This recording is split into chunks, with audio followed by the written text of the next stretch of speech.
To your question, how are you? The first question we asked is, who am I? Second question we're asking is, how am I? So, how are you? As men, as fathers, as husbands, as sons, as grandfathers. How are you?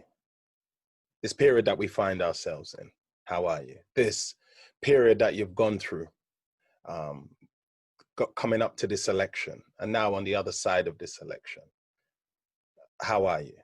Whether you live in America or whether you live anywhere else in the world, with how we find ourselves navigating this pandemic, how we find ourselves navigating this space of struggling with work, struggling with paying bills, struggling with keeping the mental well-being and the emotional well-being of our families together.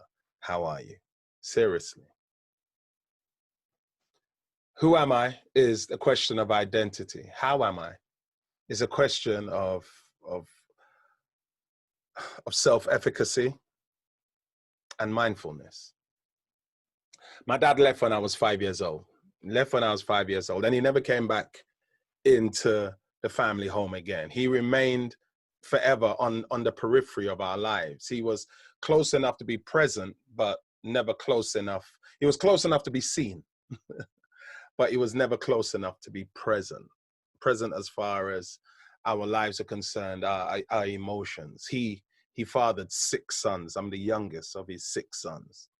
And I didn't really know that I even missed him until I came to be married. And when I came to be married, then the realization of what was ahead of me, the expectations of being a father, when all of those things began to dawn on me, I began to be very much overwhelmed.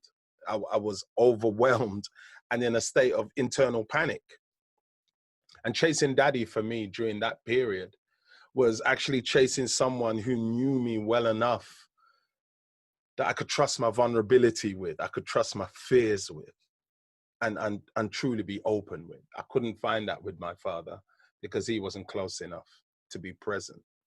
But it's in periods such as this that embracing self-honesty and vulnerability can save us as men, or the lack of it could actually kill us as men and kill everything around us. Because the problem is toxic masculinity. It's toxic masculinity that becomes detrimental to everything around us. The debilitating individualism that denies us, that makes us deny, not denies us, but makes us deny our real state of mind, our real state of being, our real state of our feelings. The idea that showing vulnerability leaves us open to ridicule. It leaves us vulnerable to the attack of other people. So the simple question is, how are you doing? And you know, that question can lead us to feel like that question is a threat. That question can lead us to actually shut down because we fear being vulnerable. We fear actually speaking about who we really are.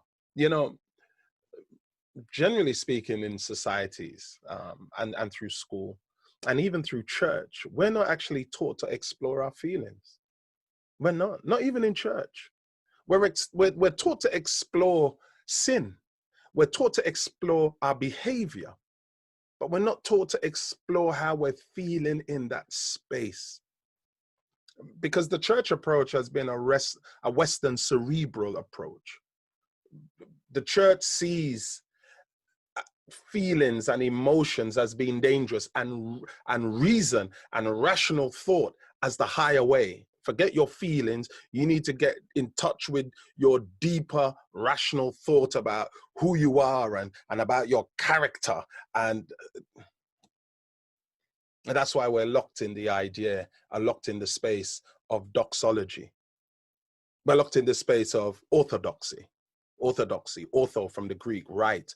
Doxa from the Greek, teaching, right? Teaching, right? Thinking, and orthopraxy from the Greek, right? Praxy, behavior and actions.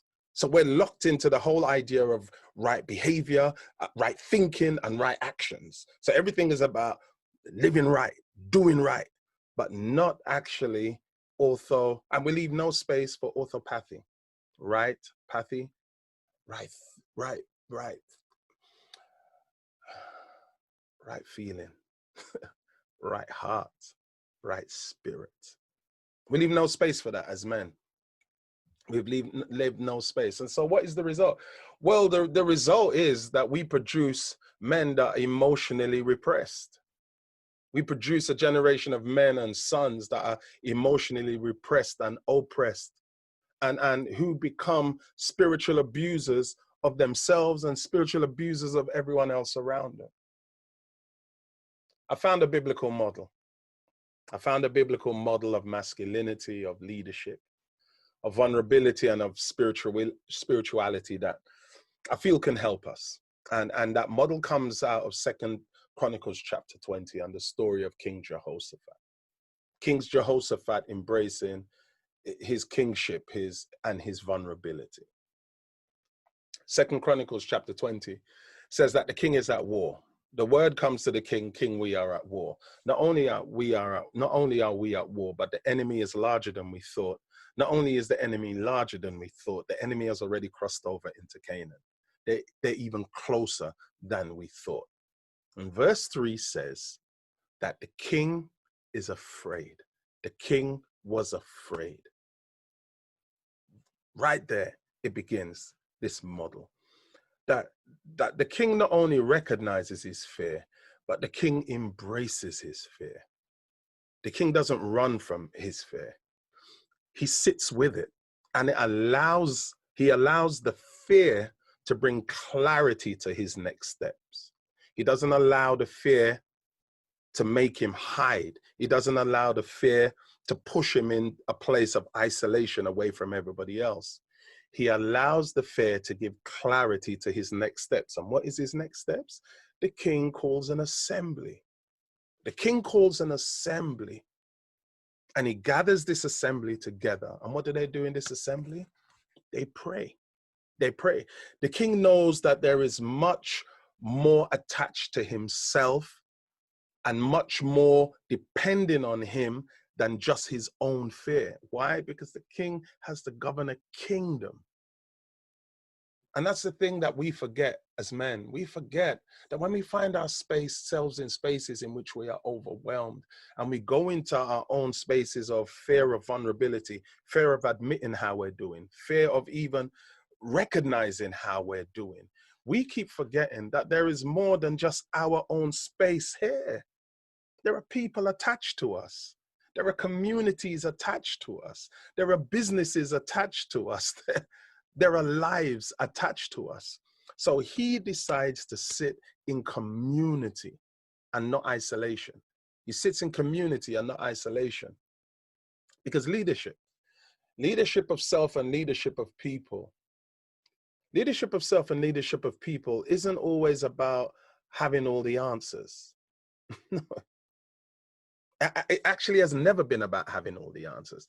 Leadership of self and leadership of people has always been about sitting in the community of support in which answers collectively can be found. Every tub, as they say in Jamaica, every tub has to stand on its own bottom. It's true. But it's within the community of support that the strength for that tub to stand on its own bottom comes. So during his prayer, and read back over the story itself, it's a beautiful story. During his prayer, he admits the one thing that men fear the most. Fear the most. He admits to being powerless and being clueless. For a man to be without power to control or understand how to deal with overwhelming situations, or any situation for that part, is problematic at best and anathema at worst. And yet the king does that. The king sits in that space and he admits in a public prayer to God, right now we are powerless and we are clueless. But listen to the full statement. He says we are powerless and we are clueless.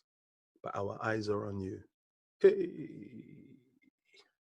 He says we are powerless and we are clueless, but our eyes are on you. What does he do? Well, he isn't leaving God outside of his fear. He's not leaving God outside of his fear. He's actually pulling God into the center of his fearfulness. He's pulling God into the center of his fearfulness and allowing God and the community to sit in that space so that the community doesn't wonder how the king is doing. The community doesn't have to read his mind. The community doesn't have to read his behavior. Oh, well, what is he doing now? Or what has he said now? Has he sent a text? Has he sent an email? No, he brings them in. He brings God into the center of his fear, and he allows the community to sit there so that the community can know how their king is doing and affirm their king. Affirm his vulnerability, affirm his honesty. Dr. Michael Patterson, brilliant psychologist and counselor, said that vulnerability is a gift to be unwrapped, not shunned. It's a gift to be unwrapped and not shunned. So how are you doing? Seriously. Where and how are you processing how you're doing? And if you're running from answering that question, why are you running from answering the question, how you're doing? So how do we break the cycles of running? How do we break the cycles of facing our fear? How do we break the cycles of running from facing our fears? Break the cycles of stepping back from self-honesty and embracing self-honesty and vulnerability? Well, listen to the king's questions. In his prayer, listen to the king's questions to God in his prayer, because it's beautiful. Because they contain the key that can unlock and unleash the power of our vulnerability. The power of our vulnerability. He asks, are you not God? Why? Because he's praying into divine reality. He understands that God comes to sit in the reality of where we find ourselves. So he asks the question, are you not God? The second question he asks is, do you not rule? Why? Because he's praying into divine power. I know our history. I know our history as a people. I know my history with you as a child of yours. I know my history with you as a king over this kingdom that you established and this throne that you established. So he asks, do you not rule? Then he asks, do you not deliver? Why? Because he's praying into past divine faithfulness. He not only has an understanding of who God is in the present, but he has an understanding of who God has been in the past. And then the last question he asks is, will you not act? Because he prays into the present need for divine action. Now, when you understand God like that, and you understand the community around which you sit, and you allow men into that community, men who you can trust your vulnerability with, then you're safe. And you found a safe space. As men, you've found a whole place. You found a place in which you can be vulnerable and you can say, I ain't got my stuff together. And you can say, I'm breaking down. You can take away the facade. And you can sit in that space of empowered vulnerability. Why? Why do I say empowered vulnerability? What makes you empowered when you allow yourself to be vulnerable? Because you're in that place of willing to admit, I haven't got it all together, but I am willing to get the help that comes from community. I am willing to get the help that comes from God. And let me say this to you as men. I've said it before as men. If you cannot take wisdom and help from another man, don't fool yourself that you can take help from God. I'm serious.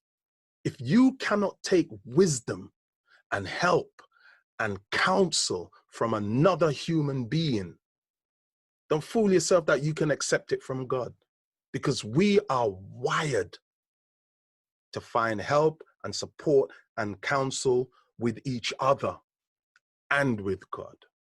That's why God said, love me with all your heart and soul and mind, and your neighbor as yourself, because I will speak to you directly and I will speak to you through your neighbor.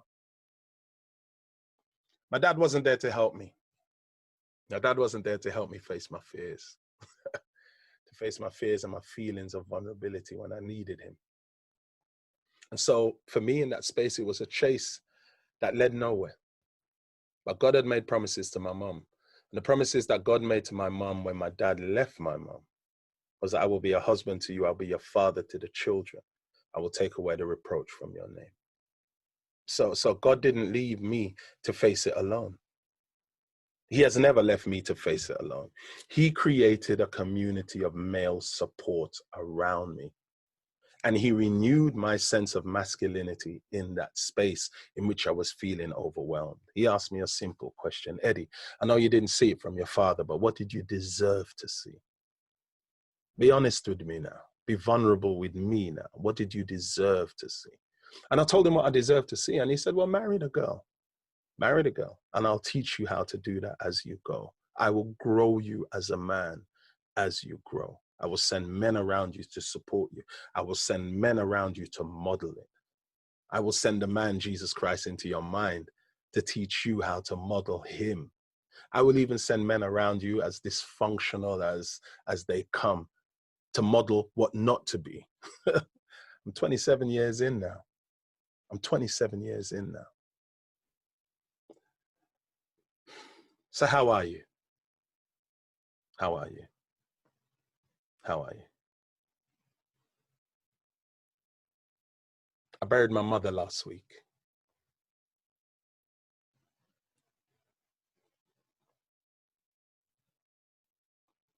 I'm not doing good.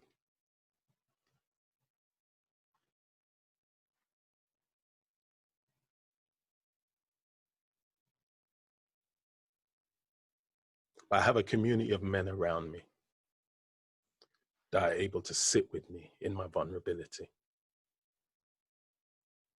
that are able to sit with me in my despair. Why do I do this even now? Because this is a whole part of my process. And mommy would have said, why are you sitting there in all that crying, boy? Go and tell the people about Jesus. Tell Jesus, tell them about what Jesus did with you. Tell them about what Jesus did with me. So how are you? Find those communities of male support. Sit with the question. Embrace the strength of vulnerability, the strength and the power of vulnerability, the clarity of self-honesty.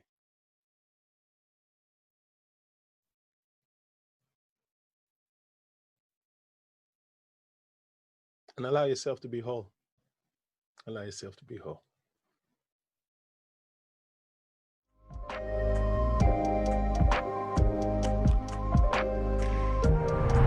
Thank you so much for joining us for the Wednesday Word. We'll see you this weekend.